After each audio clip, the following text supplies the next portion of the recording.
Começando agora, retomando com a defesa de Lucas, Dr. Jorge Mesquita. Ele agradece a todos os presentes, a juíza, a defensora de Flávio, ao Ministério Público, ao patrono, Dr. Ângelo Máximo, e começa então com a defesa de Lucas. Damos voz àqueles oprimidos e necessitados nessa tribuna. Minha nobre colega Renata, é um prazer ter Vossa Excelência aqui nessa tribuna da data de hoje. Conheci a Vossa Excelência de ter alguns encontros nos corredores, e encontros na Defensoria Pública, sempre muito bem falada, sempre muito bem elogiada, uma defensora combativa, arrisca com os seus ideais, que busca também prazer, como nós, defensores públicos, que buscamos dar voz, né, como nós, né, defensores públicos. É muito hoje difícil, né, como costumo dizer aqui, nessa sociedade tão oprimida, com essa violência tão aflorada na nossa sociedade hoje, exercer esse lugar da defesa é quase que um crime, se assim se pode dizer. A defesa não pode fazer nada. Ninguém tem direito a nada. A acusação é elogiada, mas a defesa é criminalizada. Hoje, dar voz, você exercer esse direito, né, a quem se envolveu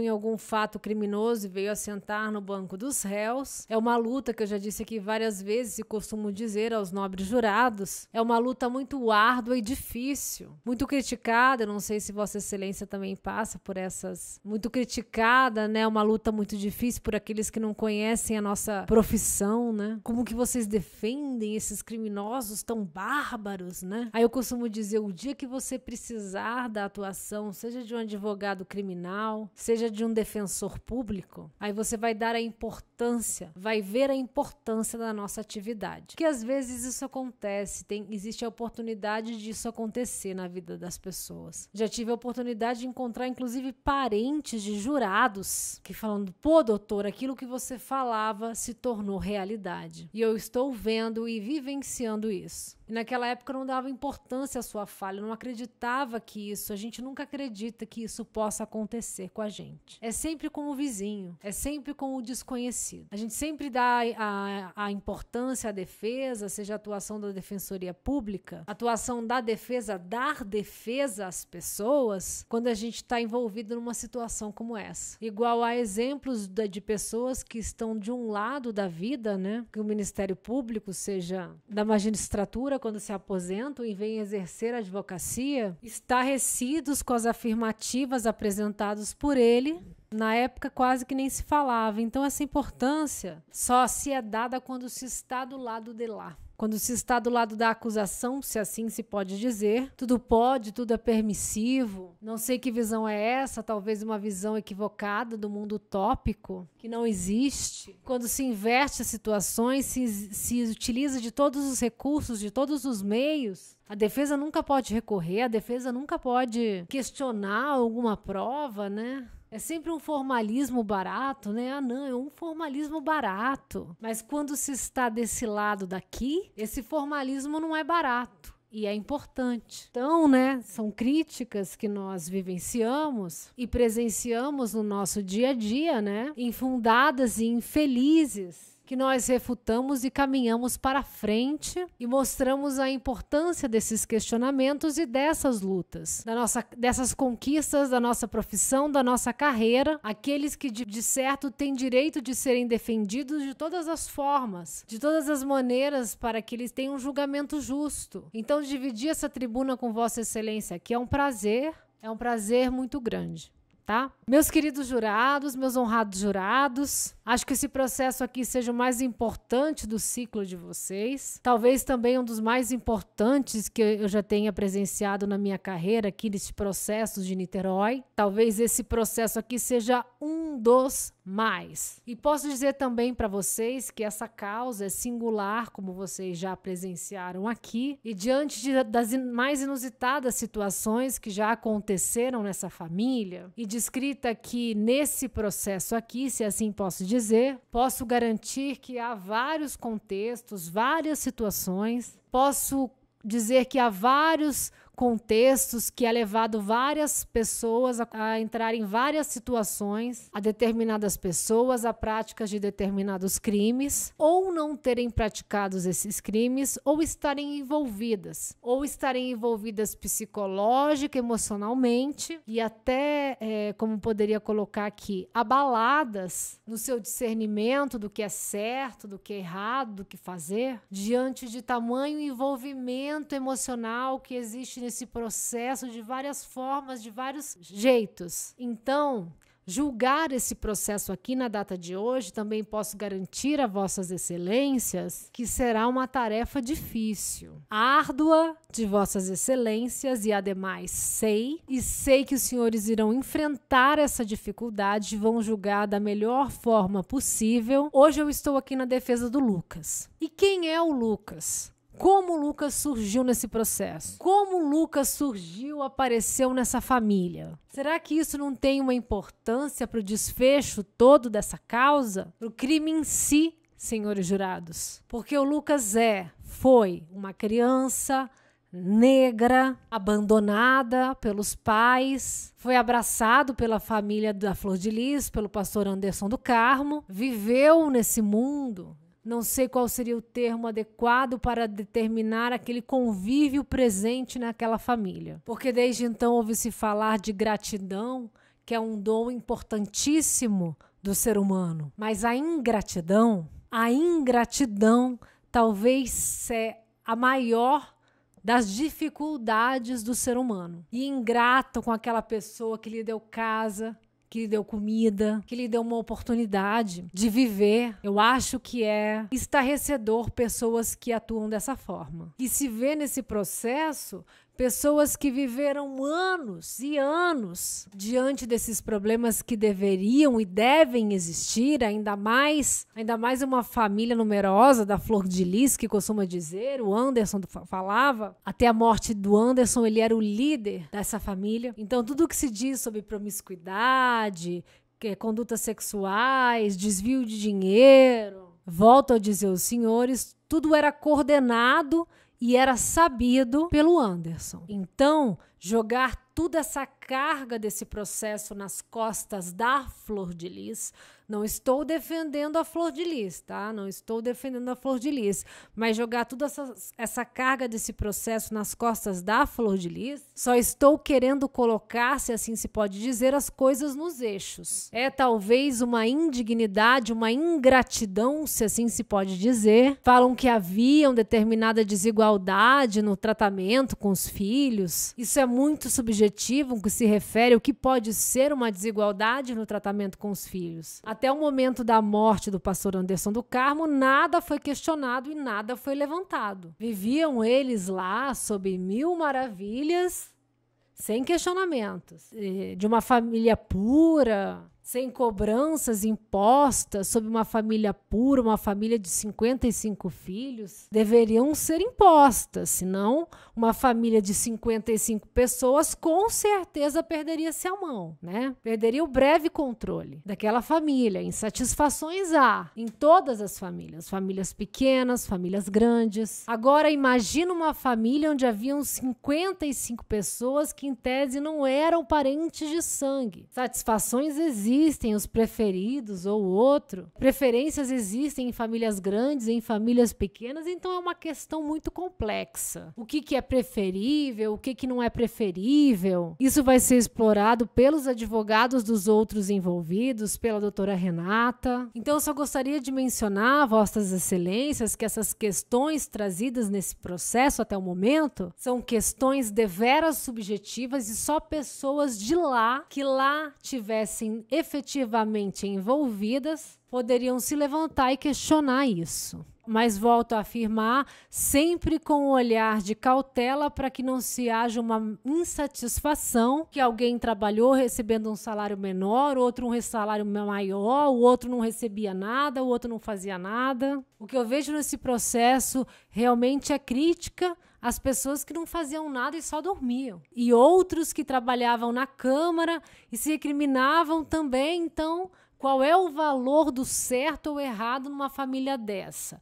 Ou se faz nada é criticado, ou se trabalha e os salários altos, com padrão, assim se pode dizer, para nossa sociedade, funcionários da Câmara dos Deputados do nosso país, que tinham salários ótimos e eram criticados também. Então, o que é certo, o que é errado? Então, isso mostra a complexidade da situação dessa família. Nada satisfazia e talvez satisfazer 55 pessoas num patamar de igualdade é uma tarefa hercúlea, se assim se pode dizer, e dificílima. Satisfazer uma família pequena, talvez, já é dificultoso. Imagina uma família dessa complexidade, com filhos diferentes, ideologias diferentes, nascimentos diferentes, genéticas, se assim se pode dizer, diferentes.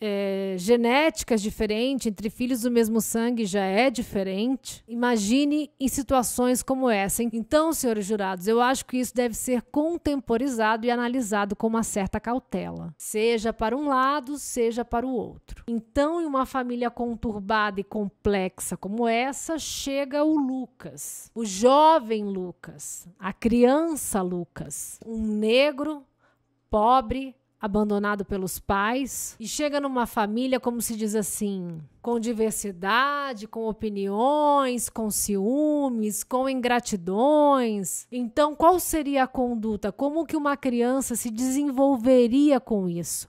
Qual seria a conduta dela? O seu valor do que é certo e do que é errado numa família complexa dessa? Uma família com teses conturbadas em relação a determinados valores de sexualidade? Não estou dizendo se é certo ou se é errado, se a questão se contraria ou não. Não estou dizendo se um gostava de a casa de swing, se o outro não gostava de a casa de swing. Não é isso. Nós temos que respeitar os direitos de todos. Quem pode dizer o que o outro pode ou não fazer da sua vida pessoal?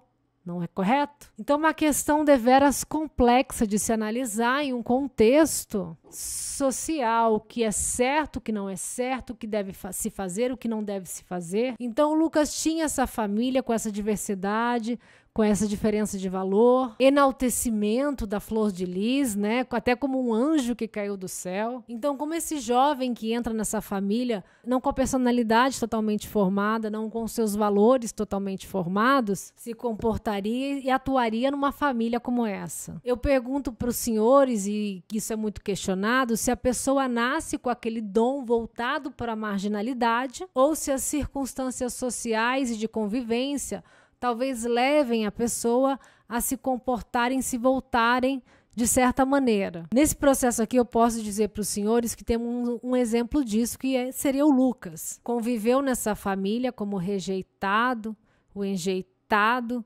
viveu calado. O Lucas era uma criança introspectiva. Como ele se comportaria? Vivenciando esse enaltecimento, esse endeusamento, esse enfeitiçamento quase que divino, essa lavagem cerebral imposta sobre esses membros dessa família, com seus valores não muito normais hoje para uma sociedade assim que se diz normal, como ele se comportaria? Vamos analisar como você se comportaria. Como você se comportaria caindo desde criança numa família como essa? Bom, isso foi perguntado aqui, eu fiz questão de perguntar aqui.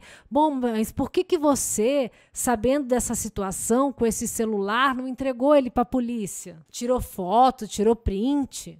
Hoje eu teria forças para isso, mas naquela época eu não tinha forças para isso. Então havia quase que uma cooptação mental, coação mental das pessoas envolvidas naquela família. E o jovem Lucas, diante de uma situação como essa, vamos analisar como é que vocês se comportariam.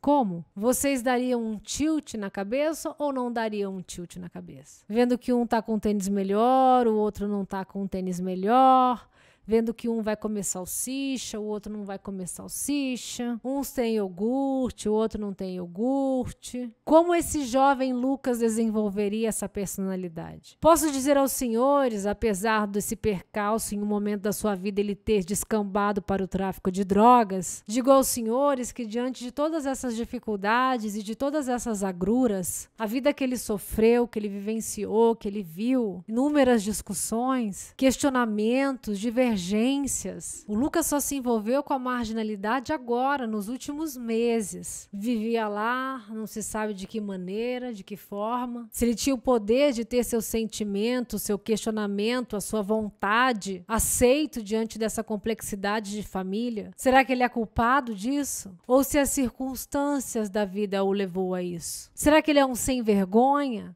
O cara se envolveu com o tráfico de droga, passou a usar droga porque ele é um sem vergonha. Se houve muito disso, isso é uma outra questão, se o usuário de drogas é um sem vergonha ou não. Se é um problema de saúde, se não é um problema de saúde. E se isso é um questionamento do vício nos nossos tribunais. Mas ainda que ele tenha se envolvido com o tráfico de drogas, se assim pode se dizer, será que ele teria o discernimento numa família com dificuldades como essa, uma família conturbada como essa? Teria ele condições de não entrar nesse mundo do tráfico de drogas? O mundo do tráfico de drogas, senhores jurados, queira ou não queira, é um mundo para jovens de classes sociais baixas, que vislumbra. No outro dia tinha novela, né, que tinha aquela Bibi, feita esqueci o nome daquela artista, Juliana Paz. Festas, erotismos, enaltecimento das pessoas envolvidas no tráfico de droga, dos jovens que são envolvidos no tráfico de drogas, andam de tênis, cordões de ouro, as meninas das comunidades os cobiçam. Será que isso não corrompe? Será que isso não corrompe um jovem como esse que não teve a oportunidade de ter um pai, uma mãe, no dia a dia lá para ensinar, para ajudar, para dizer o que é certo e o que é errado? Porque nessa família, o que nós poderíamos dizer o que é certo, o que é errado numa família de 55 pessoas? Esses problemas todos econômicos, irmãos se envolvendo com irmão tinha filho entre irmão. Então, um jovem vivendo no dia a dia dessa família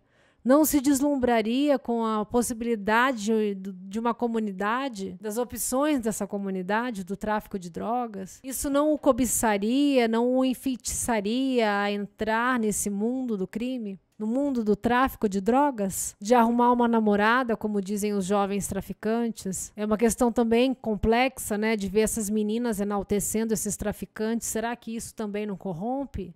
Então, senhores jurados, são todos esses questionamentos que eu trago a vossas excelências para que vocês não vejam o jovem Lucas, que foi com esse olhar desse traficante aí. Eu posso dizer aos senhores que o jovem Lucas se viu perturbado e corrompido por todas essas circunstâncias emocionais, familiares, sociais, que acabou se descambando para o mundo do tráfico de drogas. Mas, senhores jurados, ainda que ele tenha se envolvido para o mundo de tráfico de drogas, esse seu pseudo-deslumbramento ainda havia um resquício na alma do Lucas de moralidade, de dignidade, senhores jurados. Mesmo ele vivenciando esses assédios e essas diversas tentativas de cooptação para que ele praticasse o crime, o que seria a morte do pastor Anderson do Carmo, ele a todo momento recuava insistentemente. Ele estava sendo cobiçado, se assim se pode dizer, para a prática do crime. Então existia nele esse sentimento do que é certo e do que é errado. Então, senhores jurados, será que o jovem Lucas ele é tão culpado assim desse processo ou será que as circunstâncias que o levaram a se envolver nisso? Imagina você viver numa família onde sua mãe, suas irmãs, eu não sei se isso é verdade, quem vai falar isso depois são os advogados aí, né? De cobiça, de Moorcrim, vamos voltar no tempo aí, senhores jurados, vocês aí, senhores jurados, vocês com 18 anos, 17 anos, quem nunca fez besteira com 17 anos e se arrependeu depois? Quem nunca foi aquele jovem impetuoso com 17 anos, se achando o dono da verdade, o imortal? Quem nunca foi isso na sua vida? O pai nunca tá certo, o pai nunca sabe o que é certo e o que é errado, o pai sempre tá errado. Então, o jovem Lucas, vivendo essa família, ainda sofria essa influência toda, esse chamado do mal para cometer crimes. Ele era chamado para praticar crimes por pessoas da sua própria família, da família. Então, o que ia acontecer com a cabeça desse jovem Lucas? 18 anos, você já tem discernimento do que é certo e o que é errado. Alto lá. Talvez isso exista numa família normal, numa família tradicional, numa família com discernimento do que é certo e do que é errado, numa família com identificação certa do pai, da mãe, com o estudo certo, poderia se exigir o que é certo ou o que é errado de um jovem como ele. Poderia se exigir, mas mesmo assim eu acho um tremendo absurdo se exigir de um jovem que mal completa 18 anos o que efetivamente é certo do que efetivamente é errado. Imagine o jovem Lucas vivenciando isso com todos os seus hormônios à flor da pele, com toda a sua impetuosidade, vivendo seus 17, 18 anos numa família como essa, numa família conturbada, deveras complexa sexualmente, financeiramente e religiosamente. A religião também corrompe a alma do ser humano. Então, senhores jurados, nós temos o jovem Lucas numa situação como essa. E mesmo assim, mesmo diante de uma situação deveras complexa como essa, ele ainda teve a dignidade, ele teve a oportunidade de ser chamado para a prática do homicídio por 2 vezes e dizer: não, eu não vou fazer. Eu não quero fazer, é com vocês mesmos. E aí surge uma pessoa que mais uma vez lhe tenta na sua vida. Lhe tenta lhe comprar para a compra de uma arma. Pega ele, você tem disponibilidade, você conhece alguém para comprar uma arma, você pode comprar uma arma. E ele, com a sua impetuosidade, quer mostrar conhecimento, quer mostrar que sabe, que conhece, né, daquele mundo ali, querendo mostrar que é o bom, equivocadamente, que é importante, que tem contatos, que sabe fazer, que não sabe fazer. É algo típico também dos jovens, essas atitudes. Eu sei quem pode fornecer essa arma para você. E essa arma supostamente é usada no crime. E aí nós entramos nesse primeiro questionamento. Será que o Lucas seria sabedor do destino dessa arma? Ele sempre se manteve em seus depoimentos na delegacia.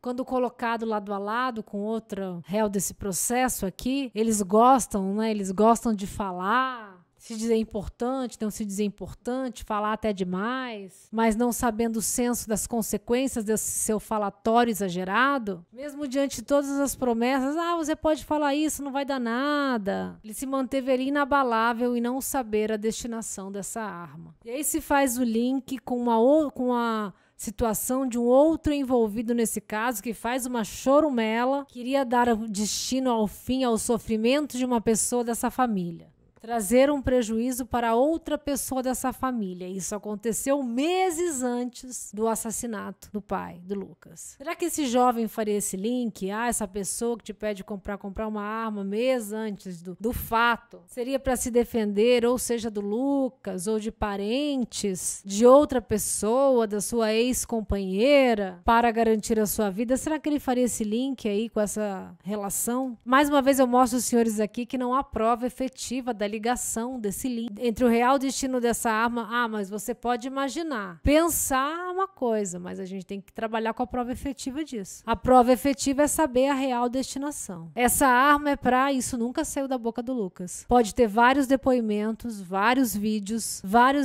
ele sempre de forma, mesmo que em determinadas situações, ele tem acusado inclusive a sua mãe, como se viu aqui, e tem acusado outros irmãos de prática de outros crimes relacionados a outro processo. Então, o que faria ele esconder esse destino? Será que ele teria essa capacidade intelectual? Sabendo que você, levando uma pessoa para comprar essa arma, você é responsável também pelo uso dessa arma? Então, senhores jurados, nesse processo nós temos 3 situações a serem respondidas por vossas excelências. A primeira, que o Lucas sabia o real destino dessa arma. Nunca foi falado por ele nada em reconstituição, depoimento, nunca. Nunca se chegou a essa conclusão de que ele sabia o real destino dessa arma. Da boca dele nunca saiu. Outro questionamento. Vamos imaginar que ele soubesse que essa arma seria usada para a prática desse crime. Será que na sua mente ele saberia, um jovem de 18 anos? Será que ele sabia, mal havia completado 18 anos, que haveria uma responsabilidade criminal a ele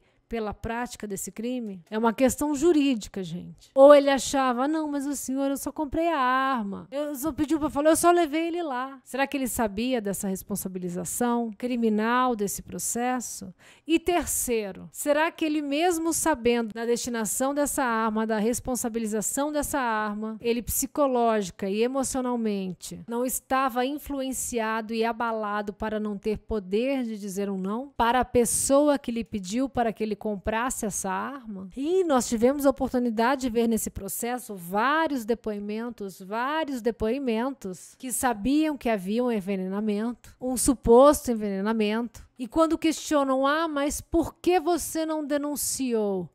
Porque eu não tinha força emocional e psicológica diante da cooptação mental que existia ali. E fazem isso. Se alguém falasse alguma coisa, era excluído da família, então não vou falar nada. A esposa do Misael falou isso aqui. Enfeitiçados. Isso não é uma forma, se assim se pode dizer, de uma vivência emocional, escabrosa, se assim se pode dizer. Tem rituais satânicos, rituais sexuais, de entregas sexuais, de entregas de filhos a pastores, em orgias sexuais para purificação. Isso não sou eu que estou falando, não. Isso aí é depoimento que está no processo. Será que alguém que vive no mundo desse tem em seu intelecto força mental para dizer um não, ainda mais a uma mãe que pede ao seu filho, que choraminga ao seu filho, que está em eterno sofrimento, não aguenta mais aquilo? Será que se você fosse o filho, qual atitude você teria? Eu iria na delegacia. Isso é muito fácil de dizer quando não se está, quando se está fora. Isso é muito fácil quando se está observando essas questões, não envolvido emocionalmente com elas. Mas quando você está em meio lá, você está cooptado. Psicológico, emocionalmente não é a questão do uso de droga, senão não haveria um viciado em droga, né? Se bem que o viciado em droga, o corpo, a mente, há um domínio, se assim se pode dizer, a questão psicológica, emocional, ritualesca, satânica, não sei como poderíamos contextualizar com essa situação, é quase uma adoração divina como um anjo. Era um anjo caído do céu. A Flor de Lis era um anjo caído do céu que veio ao mundo para purificar a alma das pessoas. Então ele muito jovem, negro, pobre, abalado, sem um norte de pai, de mãe, noção do que é certo, do que é errado, emocionalmente envolvido nisso. Será que isso não corrompe a sua mente, não distorce a sua mente? Todas essas questões sexuais, psicológicas, emocionais, não existem esses vínculos, né, de psicologia, de psiquiatria, então tudo cai por terra. Essas questões desses países islâmicos que fazem rituais onde as pessoas se entregam à morte para o Alá, para a purificação do Alá, jihad, que vai encontrar, sei lá, um ser divino superior, entrega a sua vida a isso. Então isso não existe, isso é balela? Não é. Isso faz bem a eles. É mais ou menos o que é esse processo dessa família aqui. Queira ou não queira. Então, senhores jurados, fica esse questionamento. O jovem Lucas teria força para saber o que é certo, o que é errado? A destinação dessa... Mas mesmo ele sabendo, será que ele teria força emocional para, mesmo uma mãe pedindo a ele, quase que diariamente, quase que semanalmente, com magias, rituais, enaltecimentos, não levaria ele a dar aquele tilt? Vou tirar esse sofrimento da minha mãe, como fez o outro. Então isso penso que deve ser respondido por vossas excelências, se o jovem Lucas, que viveu nesse mundo sombrio dessa família, teria forças emocionais e psicológicas de dizer um não apenas para se comprar uma arma, ainda que soubesse, mesmo estando psicologicamente, emocionalmente abalado, não sabendo o que é certo e o que é errado. Superado esse questionamento, penso eu, será que o Lucas saberia o que aconteceria? Se o Lucas fosse tão assim esperto e malandro, ele poderia ter feito esse crime 5 dias antes, 10 dias antes, e cairia naquele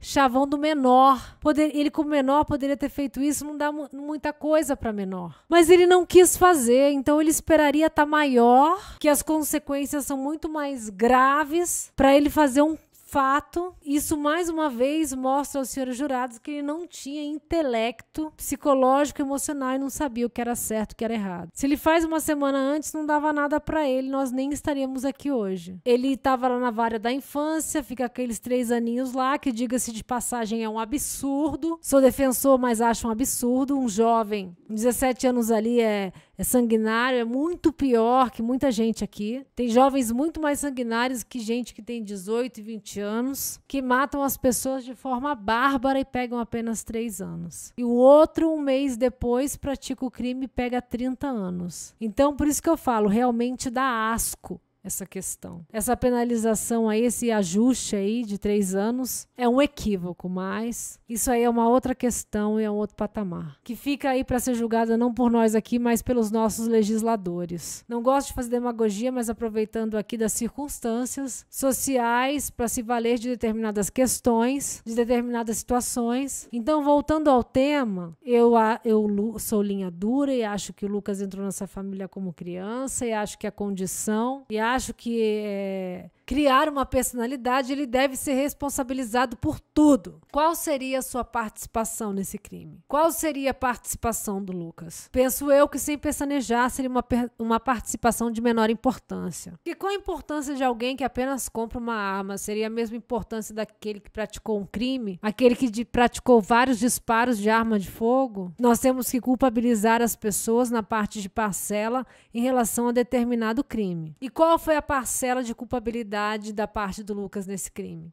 Ter financiado, ter participado da compra da arma. Será que foi uma participação tão grande? Foi uma participação, mas será que não tão grande como aquele que praticou o crime? Então pensou que a participação dele seria quando menos uma participação de menor importância. Que isso está previsto até na nossa legislação penal. Para pessoas que participam, tem uma participação menor na prática do crime. E superados isso, será que essas qualificadoras na parte do processo se enquadram na questão do Lucas? E quais seriam essas qualificadoras? O crime foi cometido por motivo torpe, consubstanciado em vingança abjeta, relacionado ao descontentamento com a forma que a vítima controlava as finanças e administrava os conflitos existentes na extensa família. Será que o Lucas jovem teria esse discernimento? Deveria ele ser responsabilizado por isso? Como talvez possa estar presente nos autos nesse processo a imputação para um jovem que não sabe, talvez, o que é um valor econômico, o que não é um valor econômico efetivo, tão complexa como essa, ou ele já é aquele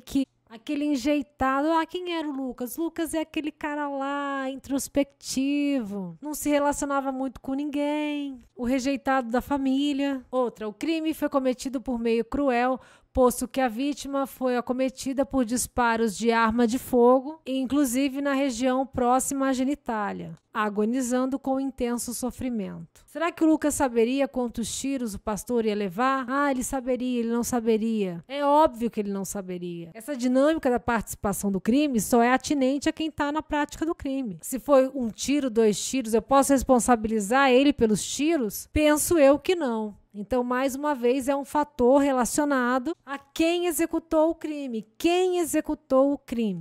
Quem executou o crime é culpado, não a pessoa que apenas, em um momento pretérito, intermediou a compra de uma arma.